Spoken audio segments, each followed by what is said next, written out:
accounting for bonds today, right, guys? This is going to be really easy. You know what's the hard part is getting the present value of the bond.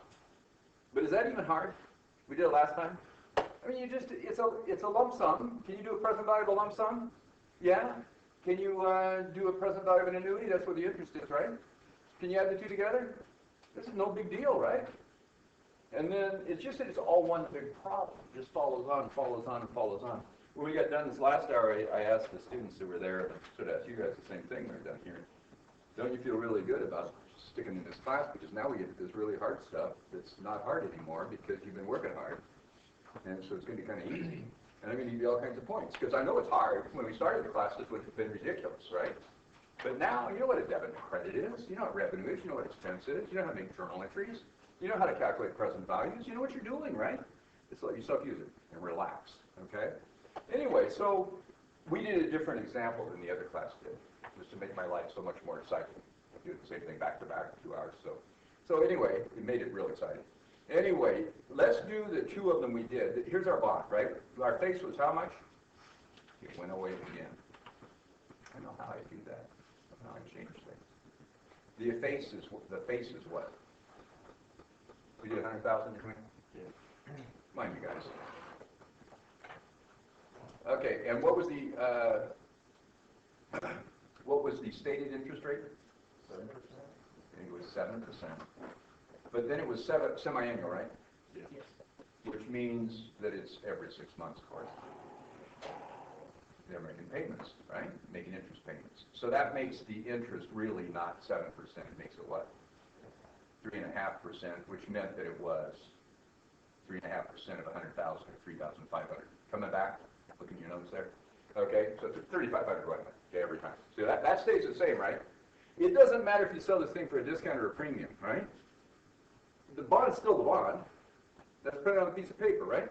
And then what was the maturity date? The term of the bond. What was the maturity date? How many years did we do? 10 years, okay? And it was, but it's semi-annual, so how many periods is that, of course? It's 20 periods. Aren't you glad you're not memorizing this stuff, you guys? It's just common sense, isn't it? And it's real easy. But you can imagine memorizing. Wait till we do all the journal entries now. You read the chapter and did them, right? We've done it. Okay, there's a lot, aren't there? But it's really intuitive enough. That's what they are. You can figure them out. You don't have to remember them. There's no need. Okay? So what we want to do then is we want to do both a premium and a discount. And let's do what all the journal entries are. And let's do the journal entries for both the issuer of the bond and the investor in the bond. Okay? One outfit issues them, one company. Another company or individual invests it. Okay? Now, they're not just an issuer, they're also what? A borrower. They borrow the money. Got it? Same person. Person who issued the bond borrowed the money. Okay? And they are also a seller of the bond. They sold it. So all those people are the same person. Got the idea? Same company. All right. The investor is also then obviously what? Also a lender to go with the borrower there. That makes sense? And instead of a seller, they're the purchaser. Got it? The purchaser of the bond. This is common sense, isn't it? Or purchaser, the way Keith always spells it. But anyway, purchaser, right? Okay. All right, so we're going to do both ways. And then what we want to do also is we want to do both a discount and a premium. Okay? So we calculated those last time, didn't we? What was the discount rate we used to get a discount? Let's do the one that's the discount first. Discount. And then we did one that was a premium, right? When is there a discount? When the bond is sold for what? More than the stated rate. Discount. Well, okay, when the interest rate is more than the stated interest rate, yes, you got it. Absolutely right, okay? So the effective interest rate or market interest rate is more than that 7%. Nobody wants this bond. We have to reduce the price of the bond to sell it, right? They'll bid the price down, which would be a discount. And where I was going, you're absolutely right. Where I was going is, how about compared to the 100,000? How much is the bond going to be issued for? Something discount less than that, right? Something less than that. Okay. So what was the amount we got when we discounted? What was the interest rate we used to discount it? By the way, when we got a discount, 8%. But that's 8% for a year. So what was it for half a year? 4%. So we really discounted at 4% because it's semi-annual, right, guys? Okay. So when we discounted at 4%, what value did we get?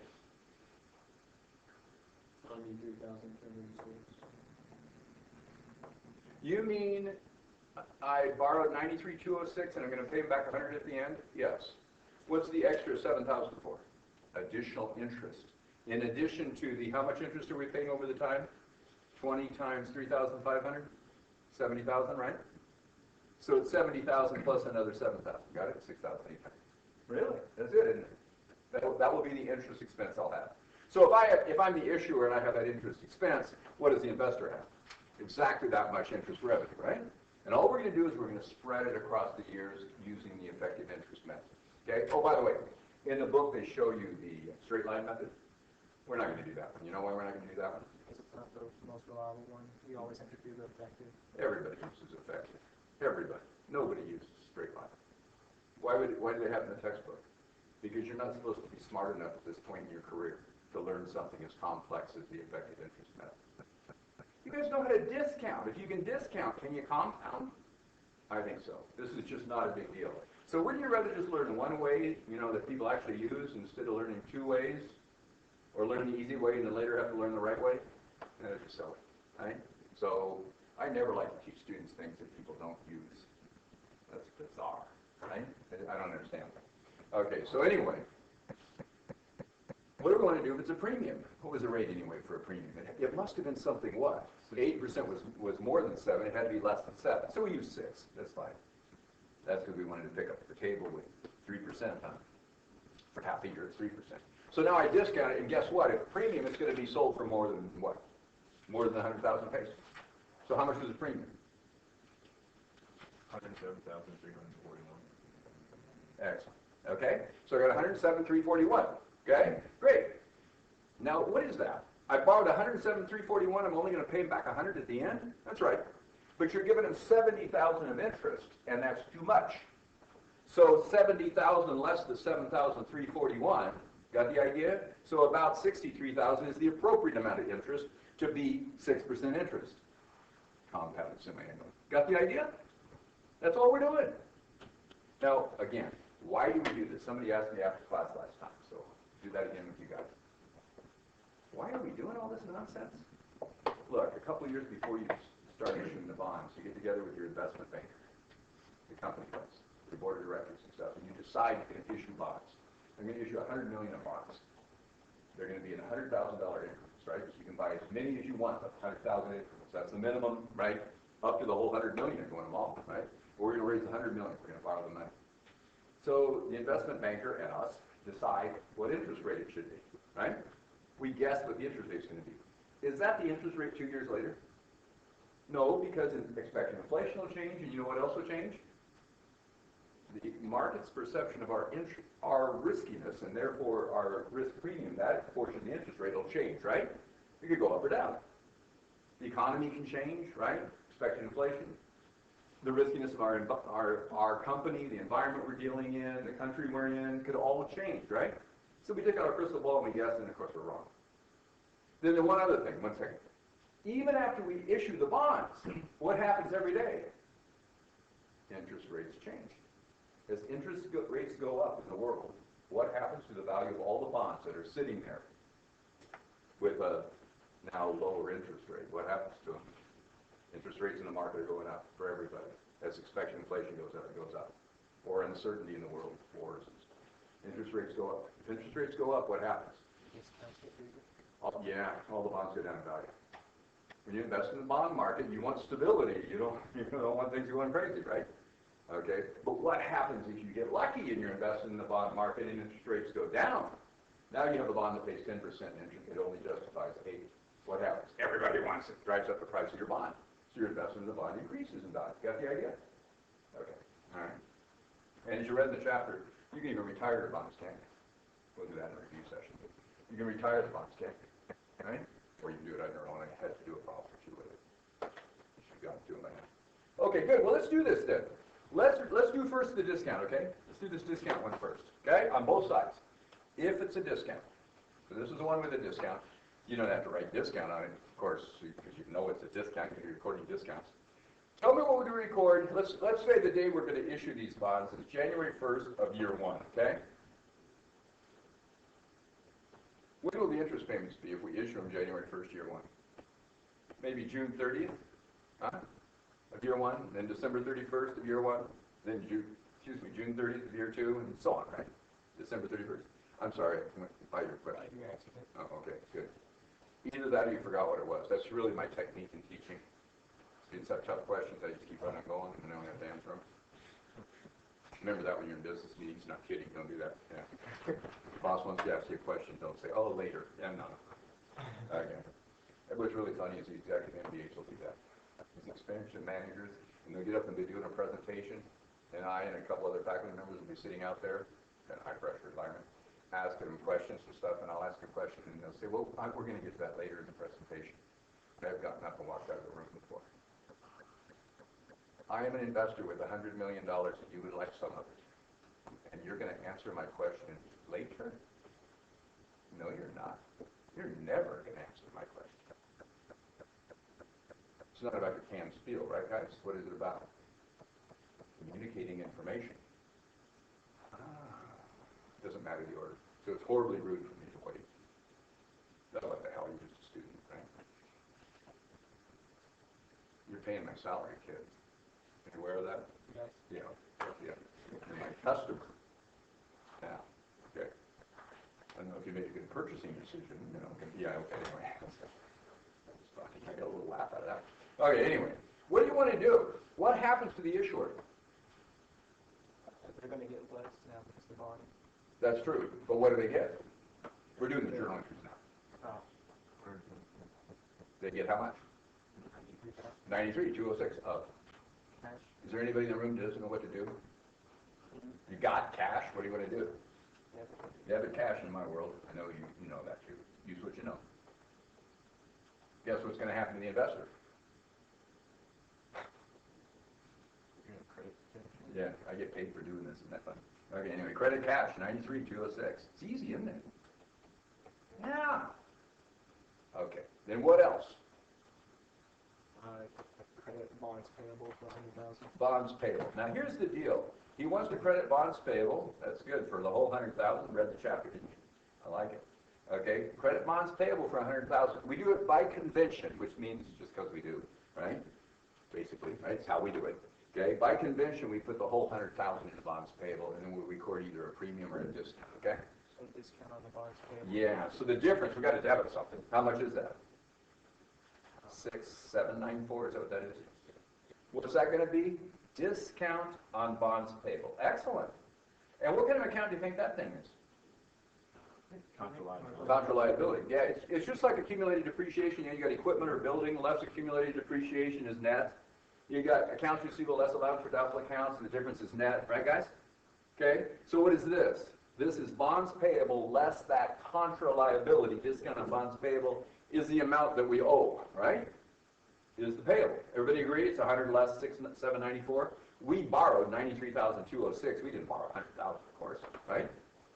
You never convinced me you borrowed 100,000 if they gave me 93. Got it? Okay? So we're just reflecting economic reality here. What would be on the other side? Credit, cash, and debit what? Payable. No, bonds payable here. What is it on the investor side? Bonds receivable. Bonds. Not bonds receivable. That would be logical. But no. We don't do that because we're not treating this as a receivable. It's not a note receivable. We invested in this bond. Consider it an investment. So we call it investment in held to maturity bonds. Okay? That's all in one line, okay? 93, and that's the debit. 206. Got it? That's the debit. Investment held to maturity bonds, 93,206. Debit. Credit cash. Is there still a discount? Sure. It's a $100,000 bond, right? But we just, by convention, recorded the net amount, okay? So on the investor side, recorded the net. The issuer side, record the full amount of the bond, basic amount of the bond, and show the discount, which really records the same thing, right? The difference between the two is the carrying value. Okay, so you got to remember that, I guess. Okay, just by convention, you do that. So not to remember stuff. Tell you, I guess you have to that. So what's going to happen next? Pretty simple so far, isn't it? What's going to happen next? Are we going to do the amortization of it? Yeah, you're going to do some amortization of the discount. Why? because time went by and, what's that? I do have to get it back to face value, so what I'm gonna do is I'm gonna amortize the full discount here, get rid of the whole $7,000, $6,800, whatever. And then I'm gonna amortize the whole discount here by bringing that up to 100. That's true. But what happens that makes this happen? Time goes by, and every 6 months I do what? Pay interest. Yeah, so there's something happens, guys. They pay interest. Physically happens, right? People really borrowed money here, right? Cash changed hands. Okay, millions of dollars this way. Okay, billions in our economy change hands this way. Okay. So what happens at June 30th? Let yourself figure this out. June 30th, year one. What would happen on June 30th? You're gonna have interest expense. I think you'd have interest expense. If I borrowed money, I think time went by and I have interest expense. Debit or credit?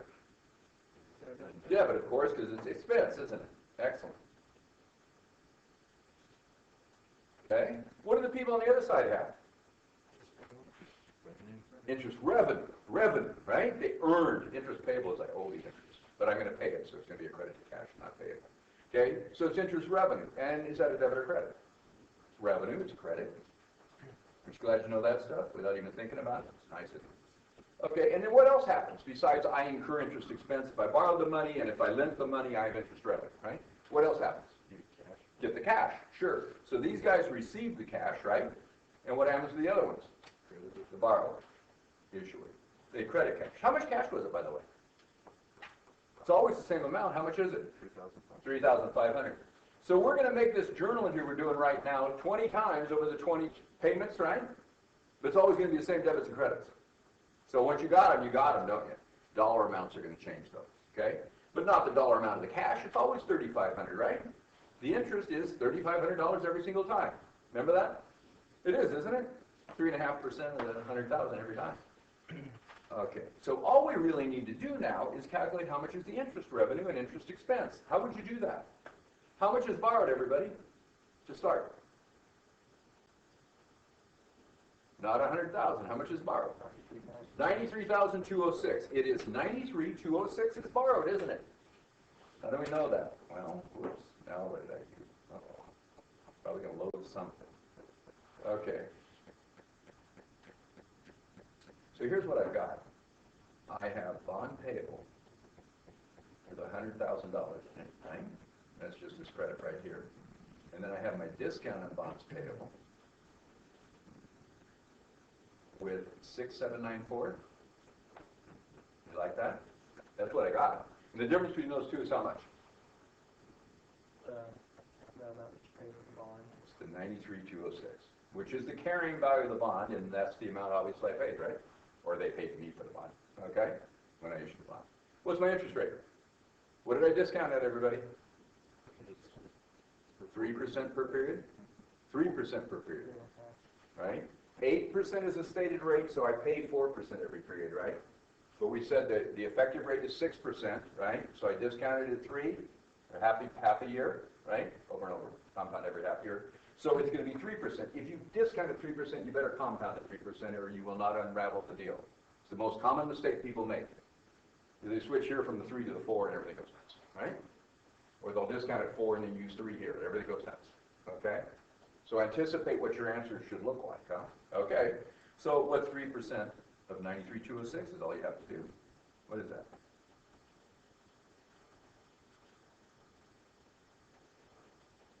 A little less than $3,000.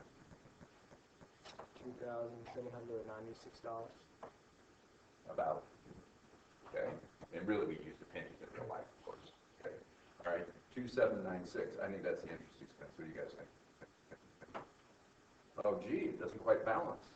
What do we need? A debit for how much? 704, is that what that is?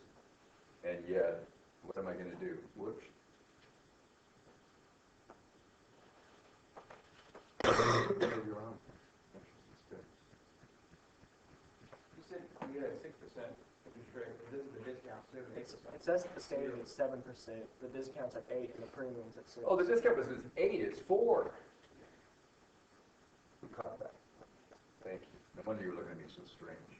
This one was 4%. It was discounted at 8. That's why there is a discount. I apologize.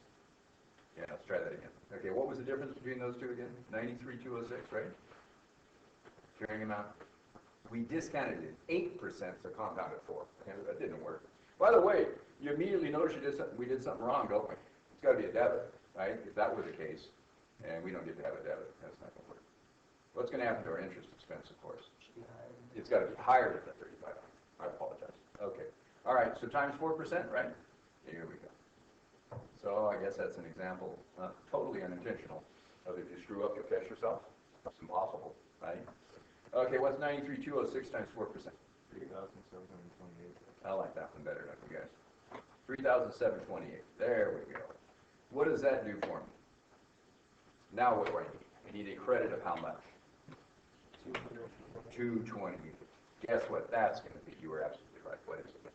I'm getting rid of this discount over time. Okay? Yeah, the credit. Discount and bonds paid.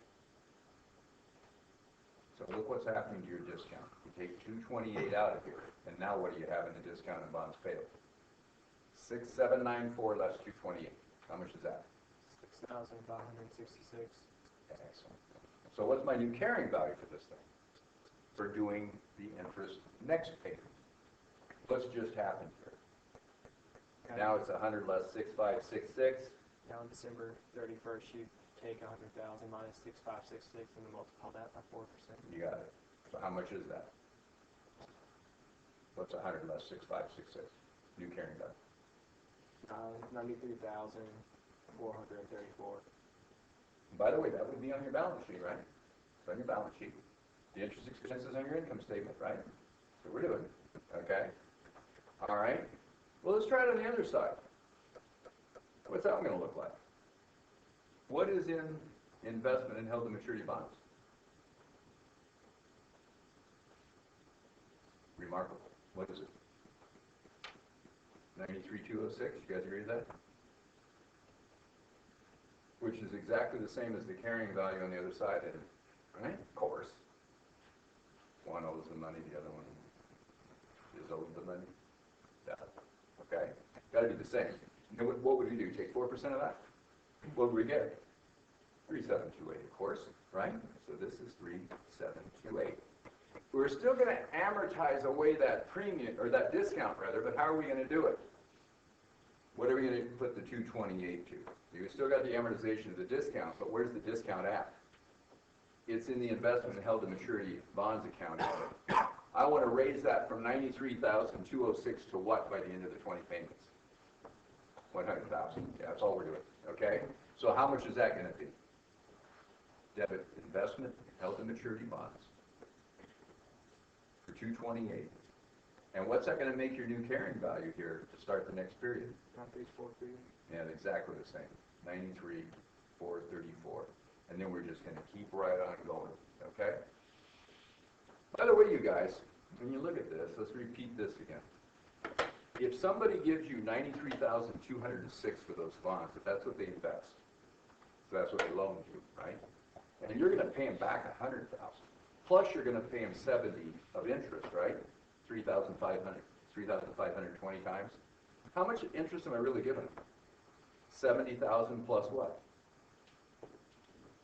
The 6,794 discount, huh? True? You're going to give them $76,794 of interest. All we're doing with this effective interest method is spreading the interest out over the 20 periods in the appropriate manner, right? The effective interest method. So my interest for the first expense for the first period is 3,728. It'll be slightly different next time. Why? Slightly more. Why? Because I'm borrowing the interest effectively, right? I only pay him 3,500 and the interest is 3,728. When do I pay him the interest? Well, I'm giving him 100 at the end, aren't I? Pay it all at the end. But I don't want to wait till the last payment and expense all the interest in. I get across the life of it. Okay? Do the next one, you guys. Go ahead and do the next period. What's it going to look like? Same journal entry.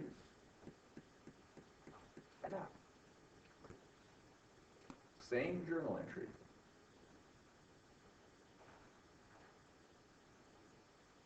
Just different numbers. It's going to be the same journal entry, just different numbers. So when's that going to be? December 31st, maybe, of year one, second interest payment.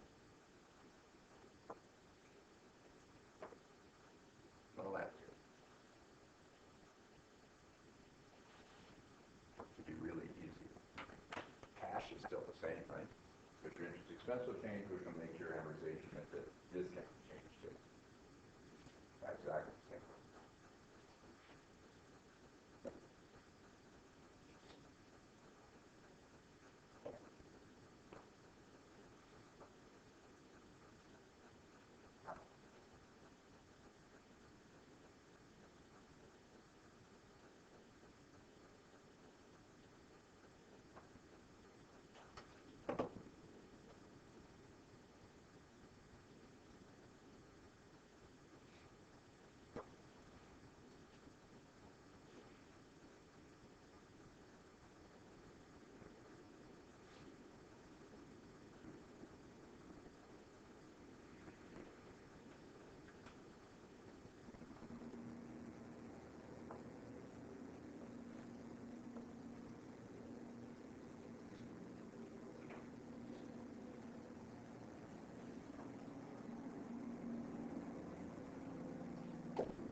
You guys got it?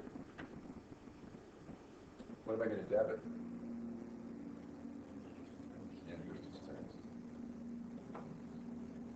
And credit what? Cash. And then I'm going to amortize some of the discount. Every time. On the other side, what's it going to be? Debit what? Negative to cash. Credit what? Interest revenue. They earned interest. And what else do they do? Debit the investment held in maturity bonds. Every time. How many times are we going to do this on this particular bond? 20. As soon as we're done with this one, you can do the other 18, okay? It's a joke. In real life, what would we do? Put it in Excel or in the computer. We actually have to do that. I have to do it in intermediate classes.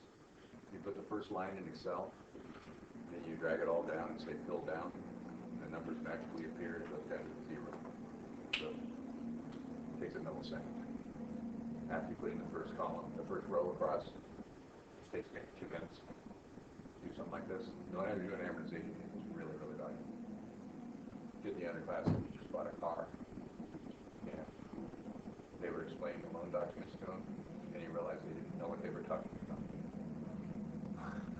He's 18 or 19 years old, like you guys. Isn't that cool?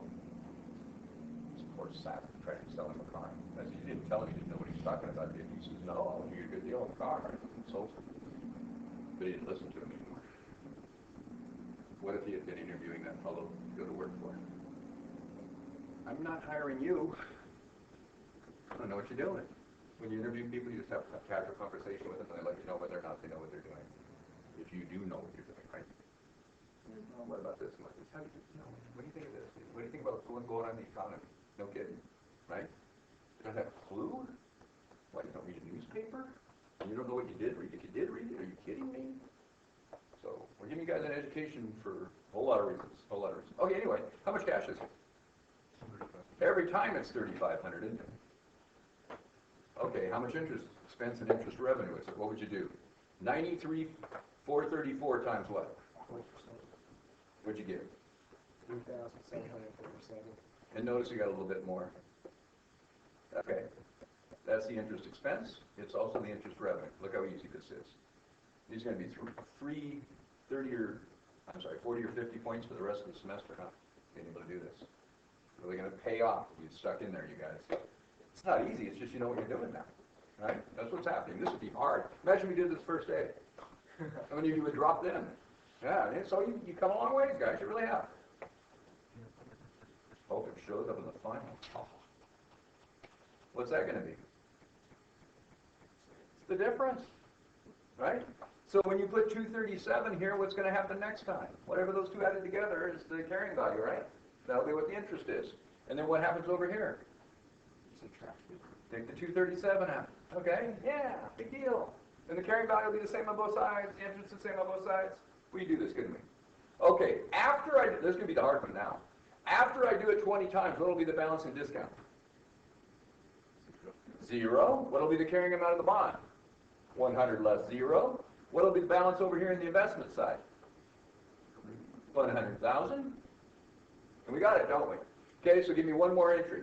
You give me for January 1st, '06, I guess, right? Year 6. 5 years later, right from the beginning. Okay? January 1st, year 6. Second, third, fourth, fifth, sixth. Tried to screw it up in the last class. It's not the fifth. Yeah, okay, anyway. Or December 31st, year 5. What would be the entry be on each side? What happens to people, you know, that borrow the money? There's no interest at that time. We did it December 31st, year 5. So this is just paying it off. We're already to the 100,000, right? We're already just the 100,000 left, right? We're already to just the 100,000 left. But now we're paying it off. I thought it was 10 years that we were paying it off. Yeah, but this was 20 periods. At the end of 20, I say, oh, Yeah, so it should be. I'm mixing my examples. In the other class I did 5 years. Yours is 10. Way to go, Keith. January 1st, year 11, right? Is that it? Okay. Should have said something. Just letting me flounder around. Thank you, guys. Okay, year 11. Okay, that'll make it a little clearer. Otherwise, it's kind of hard, isn't it? You once we skipped it, year 6, right in the middle. I want to do them all in a row. Yeah, I don't want to do that either. You have to calculate all of them to get there. Okay, let's do this one. I already amortized it to 0 is what I want to do. Okay? So if I'd already amortized it to the discount to 0, what would you do? Paying it off. What happens to people who owe the money? They credit cash. How much? 100,000. What do they debit? Bond payable.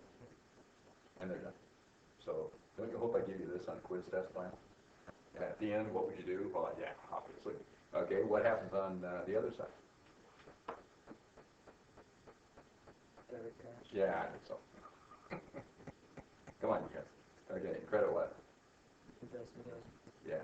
Don't do bond receivable. The other class wanted to do that. That's kind of fun. Right? Don't do that. Right? If you got an investment held at maturity bonds, take it out of there.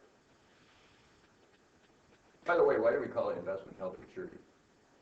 Because there are other time frames we can hold it for. That's if you're going to hold it the whole time, right? It's a long-term. Oh, it is a long-term investment, right? 10 years, long-term. Okay. You could hold them just for a few days. You could buy a bond and invest in it for just a few days. It could be a trading security. You could hold it for more than a few days or a few weeks up to a year. That would be investment available for sale short-term. You could hold it for more than a year up to maturity, less than maturity, right? And you'd call it investment available for sale long-term. So we're going to account for them differently. That's in a later chapter called an appendix. Did I mention that yet in there? It's really unfortunate that it's labeled as an appendix. It's really important material. It used to be a chapter, but it's kind of hard. So the authors of the textbook decided to make an appendix. Go to see the intermediate book. There's like 10 appendices in this book, maybe. We cover every single one of them because what they did was they took the really important hard stuff that you don't learn at most schools. You know, that stuff that helps you actually pass the CPA exam. The people who know that do pass. The people who don't know typically don't, right? So you skip it at most schools because it's just too hard. That's why I'm not supposed to have you do the effective interest method. You're not smart enough, right? Bull. Right? Bull. You guys are all smart. You might not be hardworking enough, but you're smart enough. Okay, now I want you to do the other side, right? I'm not smart enough or hardworking enough, so not be critical, you're honest. Okay. I want you to do the one that is a premium. Go. I'll have to set it up. Premium, and we are, by the way, how much was the present value when it was a premium? We discounted it at what amount? 6%. 6%, which was 3%, right, for 6 months. So we discounted it at 3%, didn't we? And what was the present value we picked up? 170,341. So the premium is going to be 7,341, obviously, right? Recorded. Recorded on January 1st, year 1, beginning of it. And we're going to do it for both. Look at it, investor. This time I'm putting the investor over here just to be clever and confuse myself. Put the investor there and put the issuer over here. The investor is also a what? Purchaser, lender. The issuer is also a seller, buyer. You guys know that. Okay, good. So do the first entry. It's going to be exactly like we did on the discount, except we don't have a discount, they have a premium. Okay. That's it.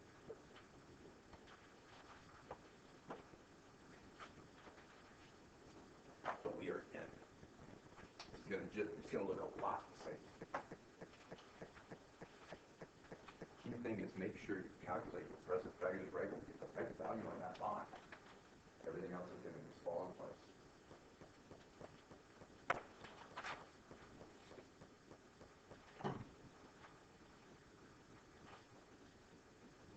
Why would you start the semester with you guys? It's so much easier. Easier on people's egos. When they had all that stress. Maybe you should have a questionnaire if you want to work your ass off this semester. Yes, no? Not really say. How about? What I say. I think you should say, are you willing to work your ass off? That's all.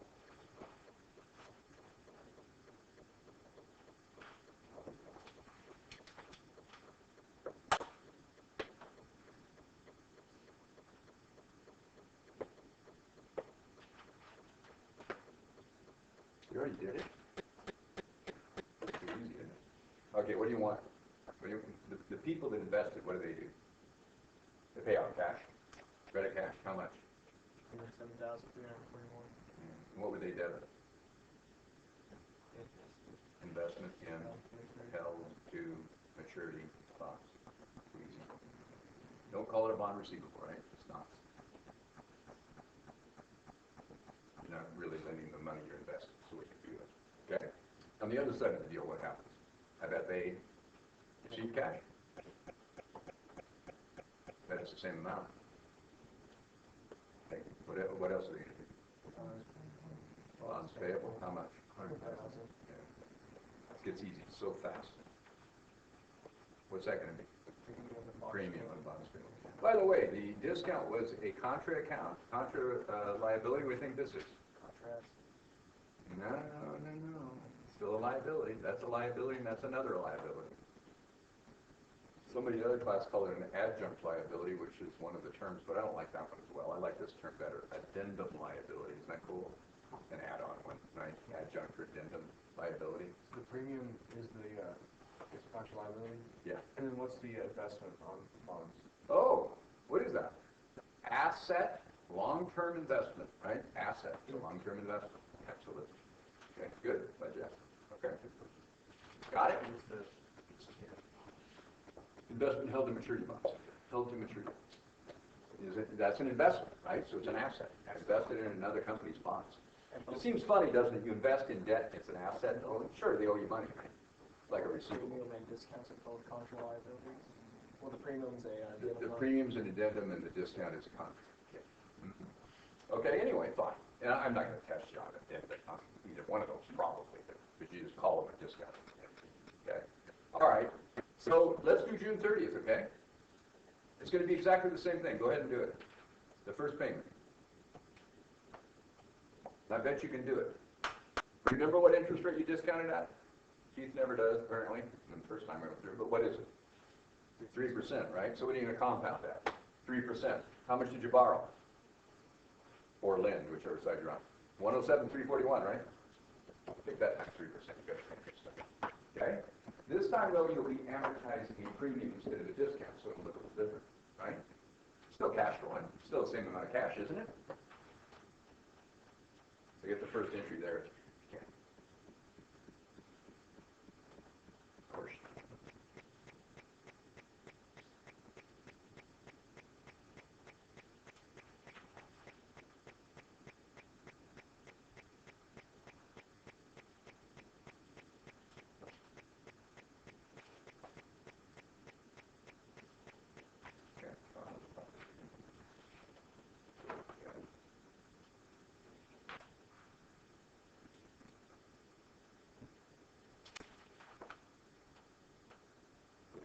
You guys develop your analytical power, analytical skills.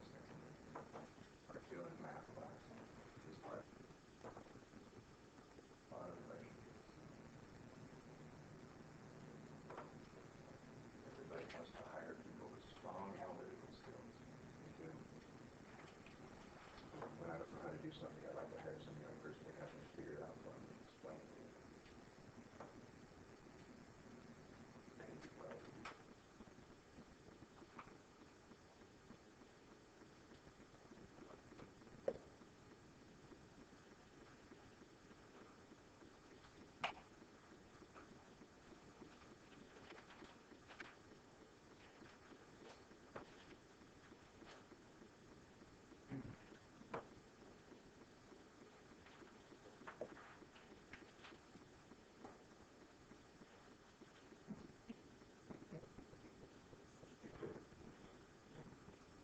son-in-law used to be a school teacher, so we got to see him tutoring his kids. And so they have these words they're supposed to learn every night with the twins. Reese had no problem with her words last night. Couldn't do them in school today. Madison, almost, she's screaming, yelling, and crying because she's mad because there's a lot of pressure in her little, not much, her little, just personality. She gets all right today. Hers are perfect. And Reese still has to work on hers. Although he says Reese got every word every other time. So, who knows. They give him 3 words a day. I couldn't do them. It's terrible. One of them is purple. A 5-year-old purple? Wow. Pretty big word. Kid, he, she. I remember when library was like the worst word to spell in my life. What's that? Library was like the hardest word to spell. Library, yeah, Yes. it's wrong. My grandson's doing there spelled, what is it, 20 different ways? Oh, yeah. And he said, well, why did they do that? What are we going to say? Because Americans are stupid? You know? No, the Brits did this to us, wasn't it? They created English, I think, right? It's a mess. All right, anyway, what do you got here? How much cash came in? 3,500. For these guys, how much cash went out? Yeah, let's not make this complex. It's not. Okay, because I lent out money, I have interest what? 3,000. How much is it? 3,270. How did you get 3,270? Take the interest expense on the other side.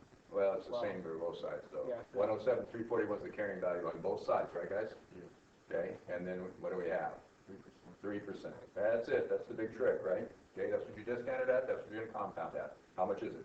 3,370. That's where you got it. It should be 20. Yeah, it should be 3,220. Oh, for crying out loud. That is me. Everybody agree 20? Everybody else? Get the wrong key or caught their wrong or something. That's annoying, isn't it? Okay, all right. And then I need a credit, don't I? How much? 280, I think. What are you going to do? I want to get rid of the premium. Where's the premium? It's included in this investment account. I want that investment to go down to 100,000 over time, don't I? How many are you going to go down? Credit it. Okay. So investment and held maturity.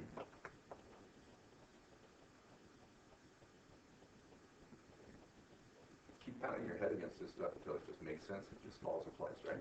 That was everything. Okay. All right. This can be interest what? Expense, sure. So I borrowed money. How much do I have? Same.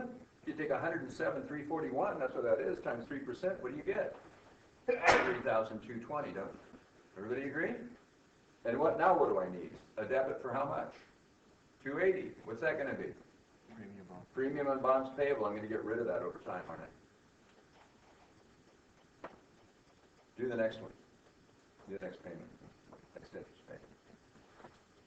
Could you show how it looks for the T accounts? Yeah, that's what we're going to do. Okay, after that one. Well, no, or you can do it. What's this T account going to look like? We'll do it together. Investment held to maturity bonds. What did it start out at? Was it 107, Yeah. By the way, you guys, you always know what's in the T accounts, which is the general ledger, right? You always know what's in there because you put it in there, right? Remember, you're making the journal entries. So 107, 341, and then what did you just do to it? So you're discounting it to 100,000? No, You're taking the 280 out of there. You're taking the 280, yeah. You're amortizing Yeah, the okay. 280. And what we're going to do is we're going to discount it all. We're going to get rid of the premium, rather. We're going to amortize the premium all the way down to 100,000. Okay. Okay? Okay. So what do we have left? 107 what? 061, is that what it is? All right, guys? So is an interest expense going to be, or interest revenue in this case, going to be 3% of that one next time? Okay, yeah. What do we have over here, you guys? What's this one going to look like? I have bond payable with 100,000 in it, correct? Yeah. And I have premium on bonds payable of how much? 7,000. Yeah, and those two added together is 107,341, which is what the investment is on the other side, okay? And then we're going to debit the premium for 280, and what are we going to have left in the premium now? 107,061, is that right? It's 107,061 on the balance sheet as a liability, and on the investor's balance sheet it's 107,341. Got it? So we take 107,061 times 3%. Everybody agree with that one? And how much is that? The interest is going to be slightly less as you amortize the premium. So you do this 20 times, right? 20 payments. How much is that? 3,211. Okay. See, it's slightly less than the 3,220 it was the time before. Got it? Okay, journal entry. Debit what? This is now going to be at December 31st, year one, I guess. We can keep going, of course. I bet they're going to receive cash. How much? 3,500. I bet they're going to have interest revenue. How much? Just calculated it, didn't you? 3,211. And then what's the difference? 289 this time? What's that going to be? Investment, held to maturity bonds. After I do this 20 times, what's going to be the balance in investment held to maturity bonds? Yeah, this is going to go all the way down to 100,000 at the end, isn't it? Because I amortize it 20 times. Got it? What are we going to show as my total interest revenue across all those years? It's going to be the 70,000 I'm paying in cash less the premium, right? 7,000, whatever it was. Again, 7,341. True? I borrowed 107,341 if I'm borrowing the money. I repay him 170,000. What's my interest? The difference, right? You're just spreading it out over the years on how much you actually incurred each year. Okay, what's going to be the other side over here? What's this one going to look like? Debit what? 1231.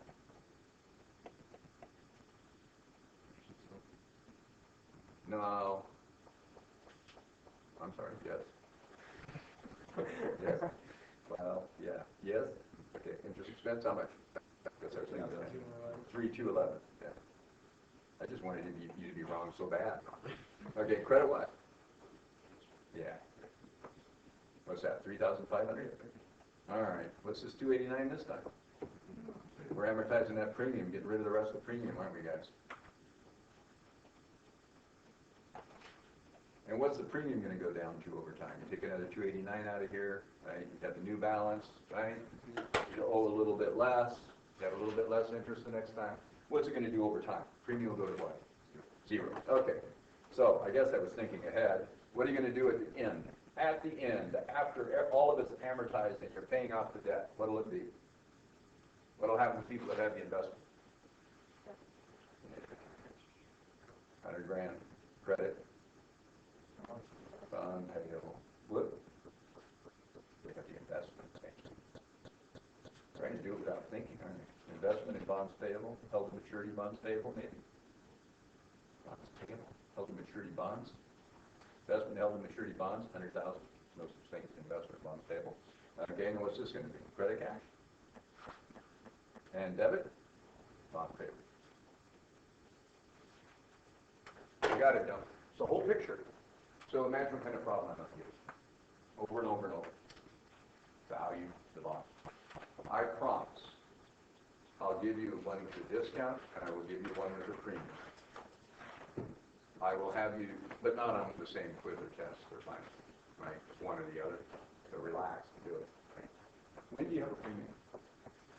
Whatever the bond is more. When the interest rate, the stated rate on the bond is The effective rate. more than the effective rate, everybody wants it, right? It's a premium. Bid the price up. When do you have a discount?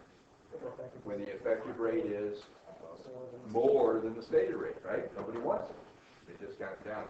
They can sell it. You guys. Keep cranking. Hey, how you doing? All dressed up really well. Good work.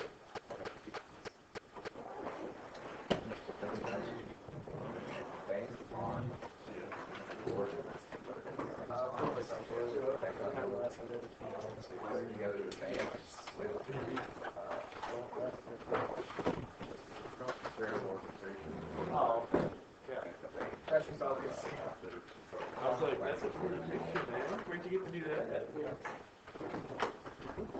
It was neat.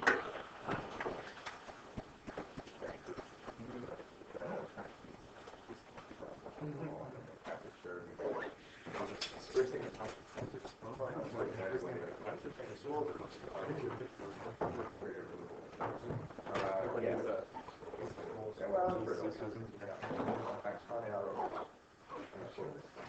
I'm going to be taking over this Kentucky Center for Economic Education. I'm going to be the executive director of the page. You know that, right? Yeah. No, that's nonprofit, yeah. Yeah, nonprofit, yeah. So I'm going to be doing that as part of my job. So I'm finally going to get paid for doing good things in the world. So that makes sense. Yeah. That's probably a good Sounds thing. like your knowledge is good, right? Yeah. I've taught a lot of people how to make money. Yeah. Yeah. I don't think there's anything wrong with making money either. I just think you should pay your way then. You know, pay your share after share.